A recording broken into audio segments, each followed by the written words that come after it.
Alors vous êtes plusieurs à me demander comment se servir exactement de l'ATR. J'avais déjà écrit un article il y a longtemps sur l'ATR, mais je pense qu'une petite vidéo permettra de bien recadrer un petit peu le problème. Alors l'ATR, qu'est-ce que c'est? L'ATR, c'est l'average true range, c'est-à-dire la volatilité moyenne que l'on a dans une journée. Alors pour la calculer, il existe par exemple l'indicateur ATR projection 20. Donc c'est cet indicateur-là. Si jamais vous ne le possédez pas, vous pouvez me le demander comment s'appelle, en allant sur mon blog ericdavidforex.com et en cliquant sur l'onglet Contact et m'envoyer un petit message me le demandant. Car c'est un indicateur vraiment très pratique. Alors cet indicateur va vous donner donc ces informations qu'il y a ici. Et dans ces informations, vous avez donc l'ATR qui est ici.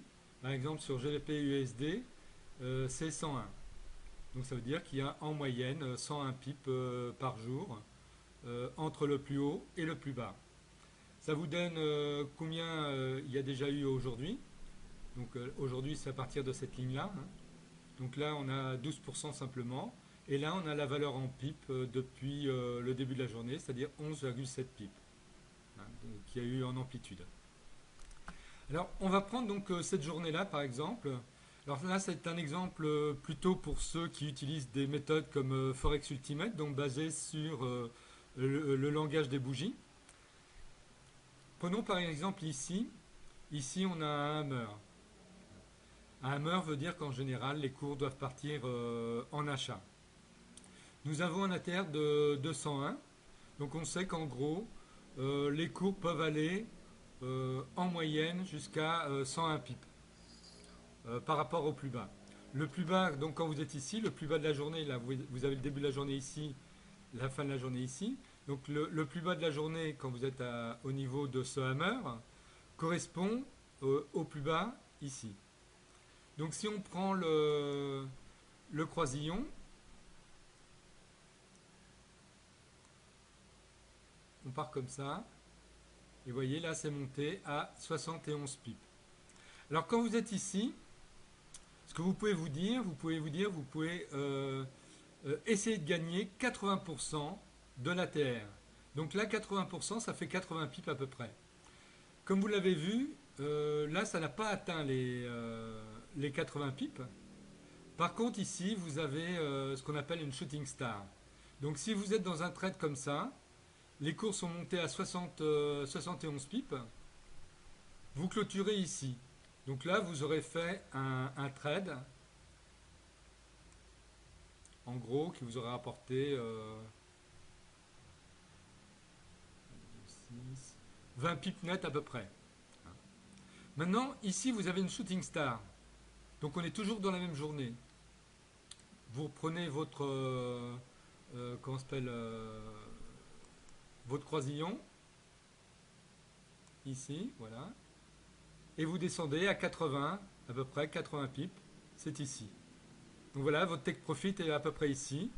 Et vous auriez gagné, alors attendez, je vais le faire exactement. Voilà, j'ai placé une ligne horizontale, hein, à 80 pips donc du plus haut. Donc là, vous voyez, vous aurez gagné à peu près.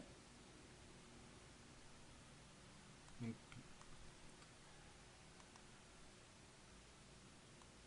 voilà. Donc en gros, 50 pips de gain. Vous voyez, vous auriez été, naturellement, vous auriez pu aller plus loin, bien sûr. Mais si vous procédez comme ça, vous êtes, disons, dans la bonne voie. Il ne faut pas essayer de gagner toujours le maximum, car c'est en voulant gagner le maximum que l'on perd bien souvent.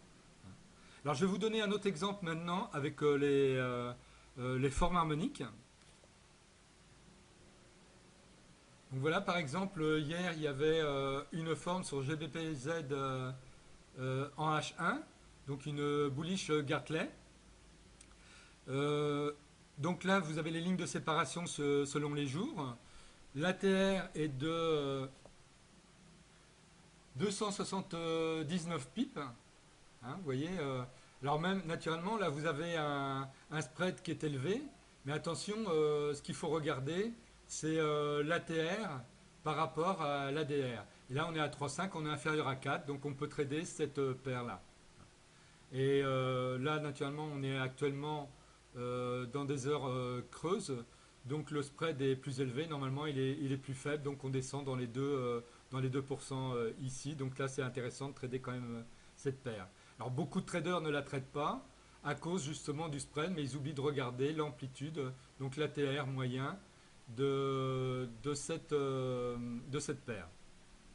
Alors, admettons que vous étiez intéressé par cette paire-là et que, suite à cette bougie ici, vous décidiez de partir en achat. Vous décidez de placer un stop loss, par exemple, en dessous la PRZ. Donc, la PRZ, je vous rappelle, c'est ce rectangle rouge-là.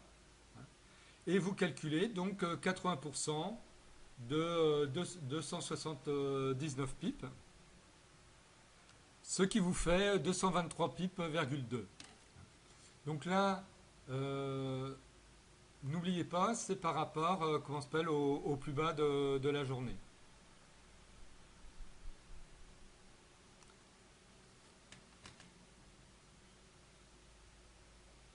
Alors j'ai placé la ligne horizontale, donc à 223,2 pips, du plus bas, donc du point D qui est ici.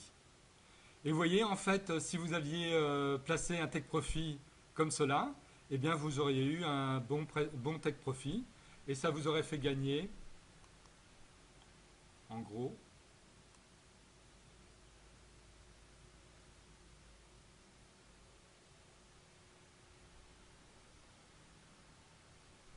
146 pips à peu près net.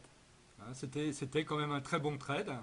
Hein, et c'était un excellent objectif logique basé sur l'ATR.